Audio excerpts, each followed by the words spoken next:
Hello, my name is Cassandra Espinosa, and I'll be doing my final speech, my persuasive speech on vaccinations. This is my lovely mother, my fiance, my younger sister, and my older sister. Now let's get started. All right, so vaccines has been a controversial topic in the past couple years. Since the 21st century, a lot has changed. Let me tell you about a couple statistics of the 20th century. So reported diseases in the U.S. used to be in the thousands, 10,000s and 100,000s. So in 1922, around 108,000 were reported to have pertussis. In the 1920s, 148,000 were reported to have diphtheria, and 469,000 were reported with measles. As recent as 1990, around 21,000 people were reported to have smallpox. Today, we can see the changes. The wild type of smallpox and the wild type of polio have decreased by 100% because of the vaccine preventable injections that are offered. The other 7 vaccine preventable diseases being measles, mumps, diphtheria, pertussis, rubella, tetanus, and Hep B have also almost reached 100% decline in reported cases as well. These facts alone prove that vaccines are preventable and that we have the ability to stop these diseases from continuing to ail people and to kill people. What we need to do is understand vaccines. Needles, chemicals, medications can be scary. As long as we understand them, we have a better view of them. We remove the negative connotations and are able to put things in our body that we feel comfortable with. I want to tell you about a couple of myths that keep people from vaccinating themselves and their children's. There are 4. One is that they don't work, simply don't work. The second one is that vaccines cause autism. The third one is that the organics movement, that organic is better. The last one is conspiracy theorists. So let me tell you about the first one, the myth that vaccines simply don't work. Like the facts I stated in the beginning, the CDC reported in 2010 that there were 0 reported cases of smallpox, 0 reported cases of diphtheria, and 0 reported cases of polio. The facts don't lie. So let's move on to a more controversial topic, that vaccines cause autism. When parents find out that their children are autistic, it is a difficult time and they may blame outside forces. That shouldn't steer you from understanding the facts. Research has shown that there is no link between vaccines and autism. In 2011, the Institute of Medicine reported that vaccines given to children are absolutely safe. The CDC did a study in 2013 that vaccines, in fact, do not cause autism, and they studied the antigens within the bodies of 2-year-olds with autism and 2-year-olds without autism, and found that the total number of antigens is exactly the same amount. There was no mutation as far as the genetics and the change after vaccinating the children. Another reason why people support the fact that they think that autism is caused by vaccines is based on the theory that the ingredients put in general vaccines, the mercury-based preservatives, are the cause of autism. So the mercury-based preservative called thimerosal is a basic ingredient. This prevents contaminations of multi-dose vials and absolutely does not cause autism. And in fact, in the years between 1999 and 2001, thimerosal was removed, or trace amounts were only found in vaccines.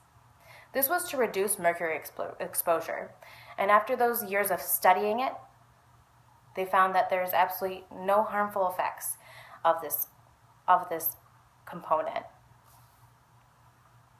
Even in 2004, a scientific review of the Institute of Medicine studied this chemical and said that it was completely safe. Now let's move on to another popular view of anti-vacciners, is that organic is better. People like to say that chemicals are bad, that chemicals are associated with bad things, and they're complicated, the words are long, and therefore they don't understand them. When in fact our whole world is made of chemicals. Water is a chemical. And this is an issue of intellect versus an issue of the scary word being chemicals. Wanting to be organic and not vaccinate is an unsafe method because others become more prone to the antigens that others may give if they are not vaccinated. So if you have those long names that are confusing, it's misrepresented to say that they are bad. Instead, educate, learn, and figure out that vaccines, chemicals, medication are just as organic as your body. So let's talk about the conspiracy theorists now.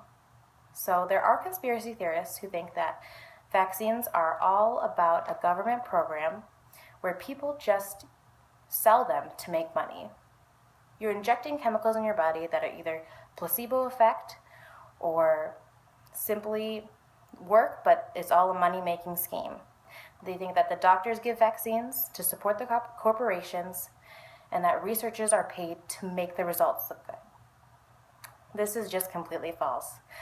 Scientists and doctors, they don't get money from vaccinating people.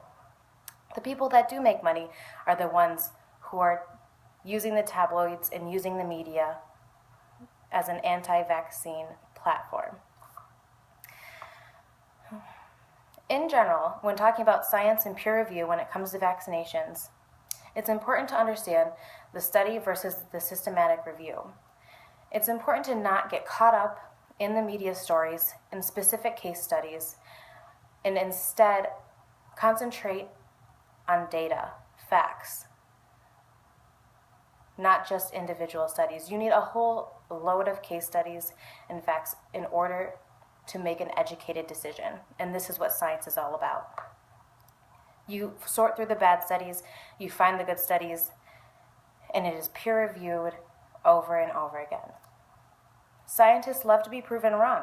They love to know that there's more to learn and there's more to expand upon. A scientist, considered scientist, doctor, has his own platform on how vaccines should work. His name is Dr. Sears, and he's a pediatrician. He wrote the book, The Vaccine Book, Making the Right Decision for Your Child. So this is an example of one of the people who is making money off of talking about vaccines and has no right or authority to do so. His information is not backed up by science. The CDC does not support him, and his facts are solely based on his personal views. Yet people follow it. His idea is that instead of approaching people who don't believe in vaccines and telling them to take them, is to tell them to take the bare minimum. He thinks that will scare them less and will be more likely to come back in for vaccines. He has created his own schedule for when toddlers and children receive vaccines. This keeps children unprotected for too long, and it is a proven fact. So, let's think. History and scientific research. It is undeniable that the decrease in death rates and statistics show that vaccines work.